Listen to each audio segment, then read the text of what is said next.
जय हिंद। इस वीडियो में हम पढ़ेंगे बोर्ड एग्जाम के लिए सबसे super most important Jaishankar Prasad का जीवन परिचय। देखिए, जयशंकर प्रसाद का जन्म सन 1889 ईस्वी में काशी के एक प्रतिष्ठित वैश्य परिवार में हुआ था। यानी कि जयशंकर प्रसाद का जो जन्म हुआ था वो सन 1889 ईस्वी में हुआ था। देखिए, कुछ स्टूडेंट्स कंफ्यूज होते रहते हैं कि 1890 लिखें या 1889 लिखें। देखिए, यदि आप ऑथेंटिक बुक में देखेंगे तो 1889 मिलेगा। ठीक है, तो 1889 लिखें बोर्ड एग्जाम में। यानी कि जयशंकर प्रसाद जी का जो जन्म हुआ था 1889 ईस्वी में हुआ था। कहां पर हुआ था? काशी में। यानी कि जयशंकर प्रसाद का जन्म सन 1889 ईस्वी में काशी के एक प्रतिष्ठित वैश्य परिवार में हुआ था। प्रतिष्ठित का मीन्स है यहाँ पर सम्मानित से, यानी कि एक सम्मानित वैश्य परिवार में हुआ था। ठीक है, इनके पिता का नाम देवी प्रसाद तथा माता का नाम मुन्नी देवी था। यानी कि इनके पिता का नाम क्या था?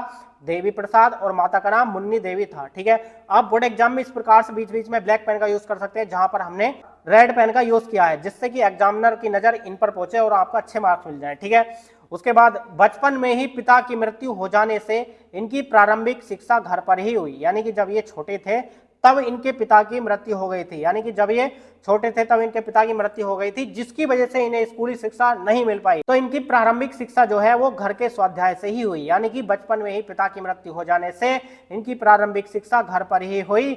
घर पर ही इन्होंने हिंदी, अंग्रेजी, संस्कृत, उर्दू, फारसी भाषा का गहन अध्ययन किया। यानी कि इन्होंने घर के स्वाध्याय से ही हिंदी, अंग्रेजी, संस्कृत, उर्दू, फारसी भाषा का गहन अध्ययन, यानी कि बहुत ही अच्छे तरीके से इन सभी भाषाओं का अध्ययन किया था।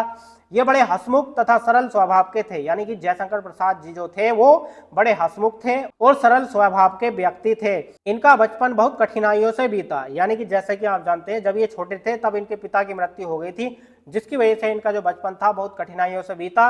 अंत में दानशीलता के कारण ये रेडी हो गए। यानी कि ये जो है अंत में दानशीलता के कारण रेडी हो गए। इन्होंने जो है अंत में दान देना शुरू कर दिया। यानी कि ये दानशील व्यक्ति थे। इन्होंने दानशील होने के कारण ये रेडी हो गए। अपनी पैतृक संपत्ति का कुछ भाग बेचकर इन्होंने ऋण से छुटकारा पाया।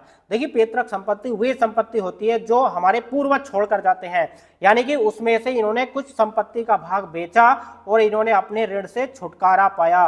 अपने जीवन में इन्होंने कभी व्यवसाय की ओर ध्यान नहीं दिया। यानी कि इन्होंने अपने जीवन में कभी व्यवसाय की ओर ध्यान नहीं दिया। यानी कि अर्थव्यवस्था को अच्छा करने के लिए इन्होंने कभी ध्यान नहीं दिया, पैसे कमाने के लिए ध्यान नहीं दिया। ठीक है, यानी कि अपने जीवन में इन्होंने कभी व्यवसाय की ओर ध्यान नहीं दिया, जिसके परिणाम स्वरूप इनकी आर्थिक स्थिति बिगड़ती गई। ठीक है, यानी कि इन्होंने अपने व्यवसाय की ओर ध्यान नहीं दिया, जिसकी वजह से इनकी आर्थिक स्थिति बिगड़ती गई और चिंताओं ने इन्हें घेर लिया और इनका शरीर क्षय रोग से जर्जर होता गया और अंत में इनकी मृत्यु सन 1937 ईस्वी को केवल 48 वर्ष की आयु में हो गई। ठीक है, यानी कि यहां से देख सकते हैं आप, क्या इनकी जो है आर्थिक स्थिति बिगड़ती गई, चिंताओं ने इन्हें घेर लिया और इनका शरीर जो है क्षय रोग, क्षय एक टीबी की बीमारी होती है, यानी कि इन्हें जो है एक टीबी की बीमारी हो गई थी।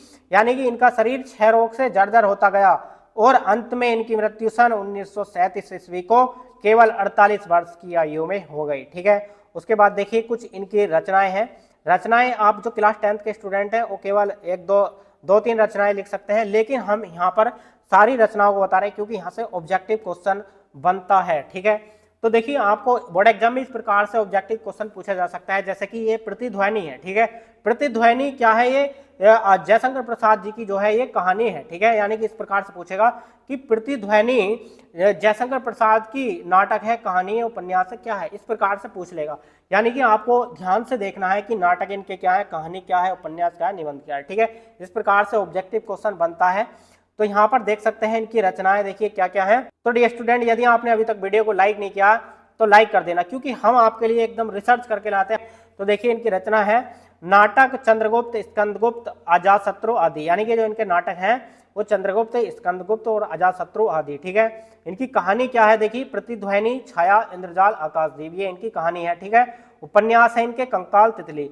निबंध है काव्य और कला, और काव्य है इनका कामायनी, आंसू, झरना, लहर आदि। ठीक है, ये इस प्रकार से इनकी रचनाएं हैं।